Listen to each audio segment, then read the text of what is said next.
একটি চলন্ত ট্রেনের রেল লাইনের উপর গরু দাঁড়িয়ে রয়েছে।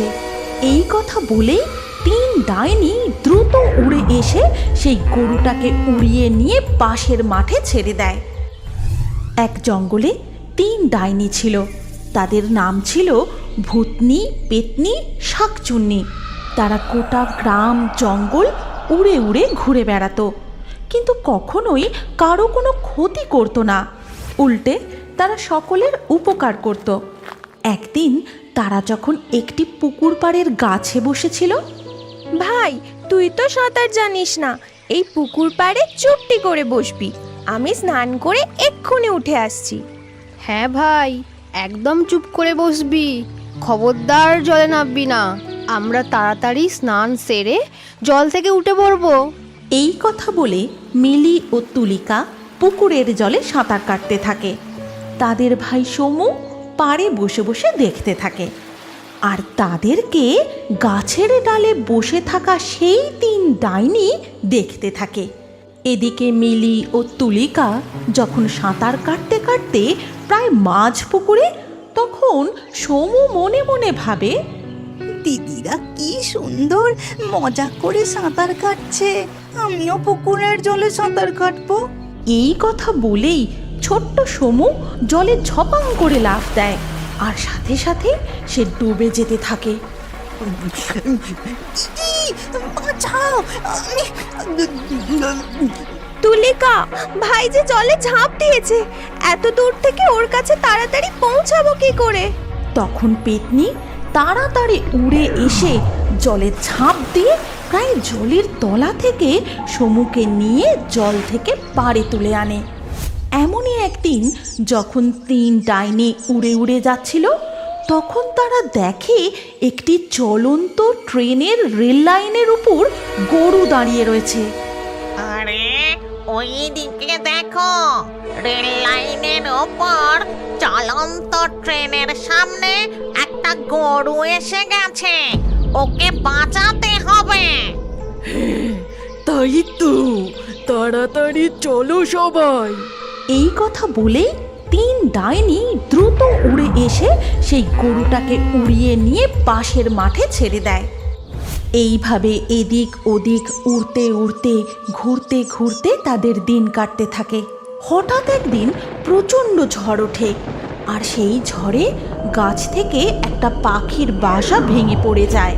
আর তাই দেখে শাকচুন্নি বাসাটি তুলে আরেকটি গাছে বসিয়ে দেয়। এইভাবেই তাদের দিন কাটতে থাকে। আচ্ছা, অনেক দিন তো হলো আমরা এই গ্রামেই ঘুরে বেড়াচ্ছি, চল না ওই পাশের গ্রামটায় যাই। কিন্তু ওই পাশের গ্রাম সম্পর্কে আমরা তো কিছুই জানি না, যদি আমাদের সেখানে গিয়ে কোনো বিপদ হয়। আরে আমাদের আবার কিসের বিপদ? আমরা তো নিজেরাই মরে ভূত হয়ে গেছি, আমাদের দেখেই বরং সবার ভয় পাওয়া উচিত। এটা তুই একদম ঠিক কথা বলেছিস শাকচুন্নি, চল আমরা বরং ঘুরে আসি। এরপর তিন ডাইনি মিলে রাতের বেলায় পাশের গ্রামে ঘুরতে চলে যায়। আর সেই গ্রামটা ঘুরতে ঘুরতে তারা একটা শ্মশানে এসে পৌঁছায়। আরে এটা তো একটা শ্মশান মনে হচ্ছে, চলো আমরা গিয়ে ওই গাছের ডালটায় বসি। তখন সেই শ্মশানে এক তান্ত্রিক আগুন জ্বালিয়ে প্রেত সাধনা করছিল। ওম হ্রিম বিরিম নমঃ, ওম হ্রিম বিরিম নমঃ। মনে হচ্ছে আমি যেন কোন সৎ আত্মার গন্ধ পাচ্ছি। তবে তো বেশ ভালোই হবে, এই আত্মাকে বন্দি বানিয়ে আমি আমার প্রেত সাধনা সম্পূর্ণ করব, আমার উদ্দেশ্য সফল হবে। এই কথা বলেই তান্ত্রিক আরো জোরে জোরে মন্ত্র পড়তে থাকে, যজ্ঞের আগুনে ঘৃতাহুতি দিতে থাকে। দেখো, আমার এখানে ঠিক ভালো লাগছে না, চলো আমরা এখান থেকে চলে যাই। হ্যাঁ ঠিক বলেছিস, আমাদের এখান থেকে চলে যাওয়া উচিত। তোদের সবেতেই খালি ভয়। বলছি কিচ্ছু হবে না। তোদের যদি ভয় করে তোরা চলে যা, আমি এখানে আরেকটু বসি। তারপর ভূতনি পেতনি সেখান থেকে উড়ে গেলেও শাকচুন্নি বসেই থাকে। আর কিছুক্ষণ বসে থাকার পর যখন শাকচুন্নি সেখান থেকে উড়ে চলে যেতে যায়, তখনই সেই তান্ত্রিক কোথায় যাবি শাকচুন্নি?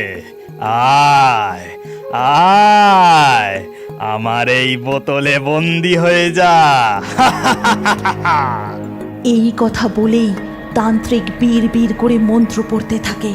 আর সেই মন্ত্রের শক্তিতে শাকচুন্নি বশীভূত হয়ে তান্ত্রিকের সামনে রাখা বোতলে বন্দি হয়ে যায়। আমার কি হলো? আমাকে ছেড়ে দে তান্ত্রিক। তুই আমাকে এভাবে কেন বন্দি করলি? আজ থেকে তুই আমার দাসী হয়ে থাকবি, আমার কথা মতো সমস্ত রকম কাজ করবি। ওদিকে তখন প্রায় ভোর হতে চলেছে, অথচ শাকচুন্নি তাদের কাছে ফিরে না আসায় দুই ডাইনি খুবই চিন্তিত হয়ে পড়ে। কি ব্যাপার বলতো? শাকচুন্নি এখনো এলো না কেন? ওখানে একলা বসে বসে ও কি করছে? সেটাই তো, শাকচুন্নি সেখানে কি করছে কে জানে। তাই তো বটে। ঠিক আছে, আমি গিয়ে দেখে আসছি। এই কথা বলে পেতনি সেখান থেকে উড়ে যায় সেই শ্মশানের দিকে। আর সেখানে পৌঁছে শাকচুন্নিকে ওই অবস্থায় দেখে এ কি, শাকচুন্নিকে যে তান্ত্রিক বন্দি করে রেখেছে! আমায় শাকচুন্নিকে এক্ষুনি মুক্ত করতে হবে। এই কথা বলে সে তাড়াতাড়ি শাকচুন্নির বোতলের ঢাকনাটা খুলে দেয়। কিন্তু তাকে বোতলের ঢাকনা খুলতে তান্ত্রিক দেখে ফেলে। তোর এত বড় সাহস পেতনি! তুই আমার শিকারকে মুক্ত করে দিচ্ছিস? এই নে তবে। এই কথা বলেই তান্ত্রিক পেতনির গায়ে এমন এক মন্ত্রপুত জল ছুঁড়ে দেয়, তাতে পেতনি জ্বলে পুড়ে ছাই হয়ে সেখান থেকে অদৃশ্য হয়ে যায়। এই দেখে শাকচুন্নি কাঁদতে কাঁদতে তাড়াতাড়ি করে সেখান থেকে উড়ে ভূতনির কাছে চলে যায়। তারপর তাকে সমস্ত ঘটনা খুলে বলে। এ কি হলো? আমরা আমাদের এক সঙ্গীকে হারালাম, আর এখানে থাকা নিরাপদ নয়। চলো আমরা এখান থেকে নিজেদের গ্রামে ফিরে যাই। কিন্তু নিজেদের গ্রামের দিকে ফেরার পথে দিনের আলো ফুটে যেতে তারা আর গ্রামে পৌঁছতে পারে না। তাদের একটা জঙ্গলে রাতের জন্য অপেক্ষা করতে হয়। এখন আমাদের এখানেই অপেক্ষা করতে হবে। আমরা নিজেদের পরিচিত গ্রামে দিনে দুপুরে সব সময় ঘুরে বেড়াতে পারি, কিন্তু এতটা দূর পথ আমরা দিনের আলোয় অতিক্রম করতে পারবো না। হ্যাঁ, চলো আমরা ততক্ষণ এই গভীর জঙ্গলটা একটু ঘুরে দেখি। এরপর দুই ডাইনি মিলে সেই গভীর অন্ধকার জঙ্গলে ঘুরে ঘুরে বেড়াতে থাকে। আর সেই সময় হঠাৎ তারা একটি মানুষের গলা শুনতে পায়।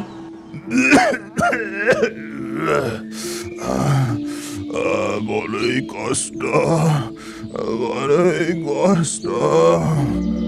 এই গভীর জঙ্গলে কে এমন করে কষ্ট পাচ্ছে?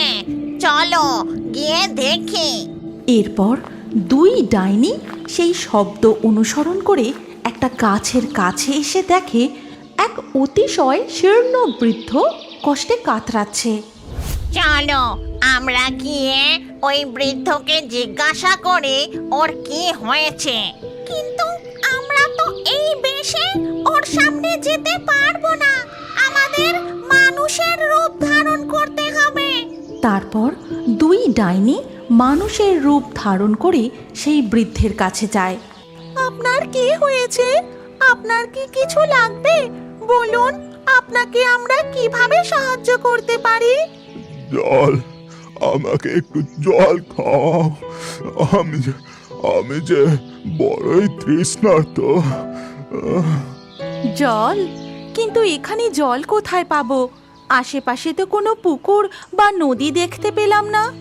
শোনো বন্ধু, তুমি এখানেই থাকো, ওনাকে বাতাস করো, আমি দেখছি কোথায় জল পাওয়া যায়। এই কথা বলে শাকচুন্নি সেখান থেকে চলে যায়, আর ভূতনি বৃদ্ধকে হাওয়া করতে থাকে, তার যত্ন নিতে থাকে। অপরদিকে শাকচুন্নি অনেক দূরে গিয়ে একটি পুকুর থেকে মাটির কলসি ভরে জল নিয়ে আসে। তারপর সেই বৃদ্ধকে জল খাওয়ায়, আর বৃদ্ধের তৃষ্ণা মিটে যেতেই সেই বৃদ্ধ নিজের রূপ পরিবর্তন করে। আমি যমরাজ, আজ তোমাদের সেবায় অত্যন্ত সন্তুষ্ট হয়েছি। এছাড়াও এতকাল ধরে সুকর্মের জন্য তোমাদের সমস্ত পাপ ক্ষয় হয়েছে।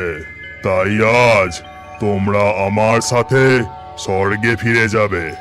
সেখানে পেতনিও তোমাদের জন্য অপেক্ষা করছে। এই কথা বলে দুই ডাইনিকে সঙ্গে নিয়ে যমরাজ স্বর্গে ফিরে যান, আর স্বর্গে পৌঁছেই তারা তাদের সঙ্গী পেতনিকে দেখতে পায়। তারপর যমরাজ 3 পেতনিকে আশীর্বাদ করেন, আর সাথে সাথেই 3 ডাইনি তাদের নিজেদের আসল পরীর রূপ ফিরে পায়।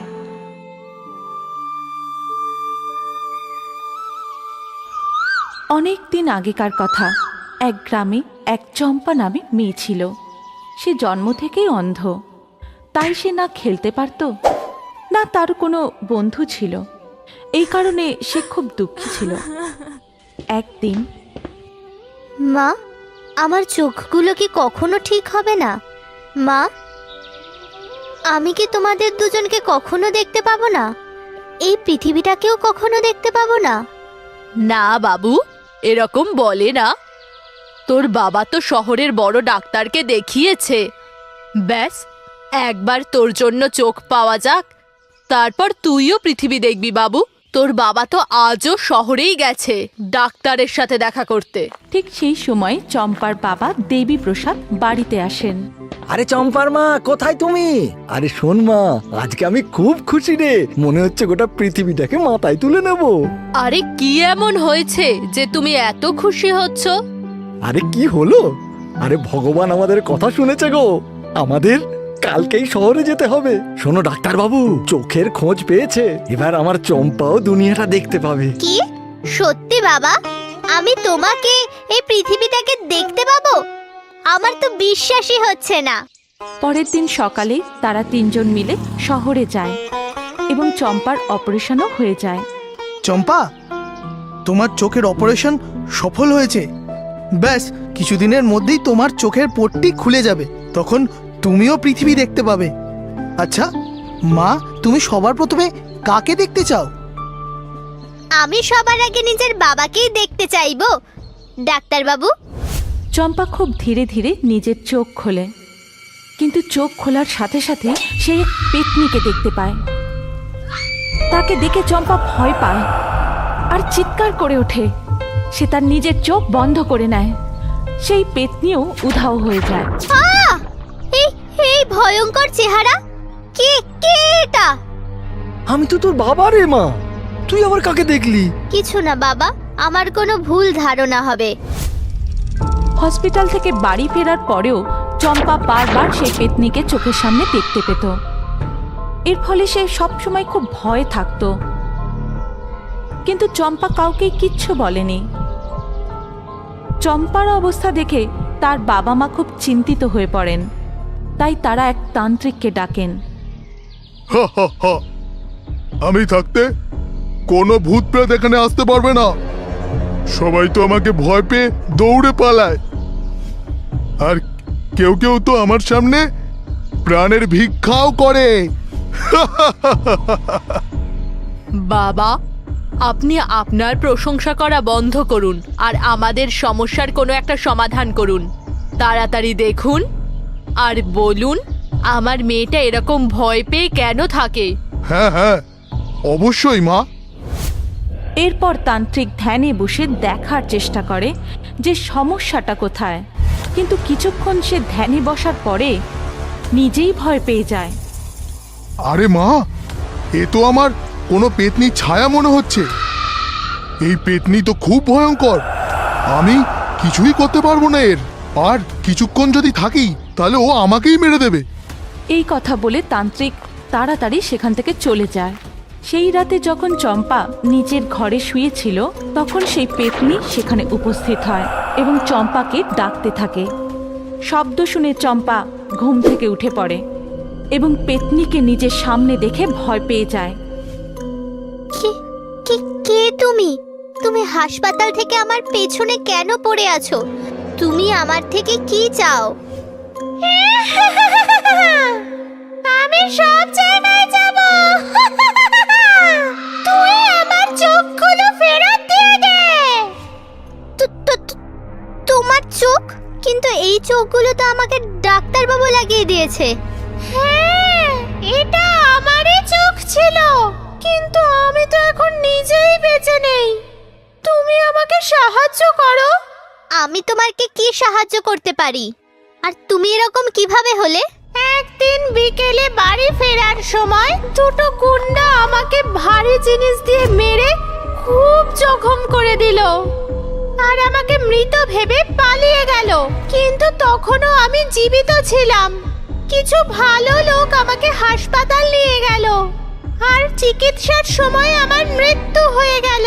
আর তারপর ডাক্তারবাবু আমার চোখগুলো তোমাকে দিয়ে দিল। কিন্তু আমার ওই দুটো গুন্ডার থেকে বদলা নেবার জন্য আর সত্যিটা জানার জন্য তোমার সাহায্য চাই। তোমার সাথে তো খুবই খারাপ হয়েছে। আমি তোমাকে সাহায্য নিশ্চয়ই করব। বলো, তুমি আমার থেকে কি চাও? আমি তোমার শরীরটা চাই।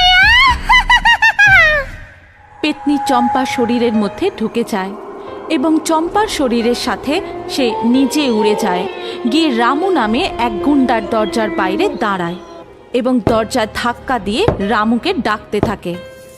রামু, ও রামু, বাইরে এসো। ও রামু, তাড়াতাড়ি দরজা খোলো।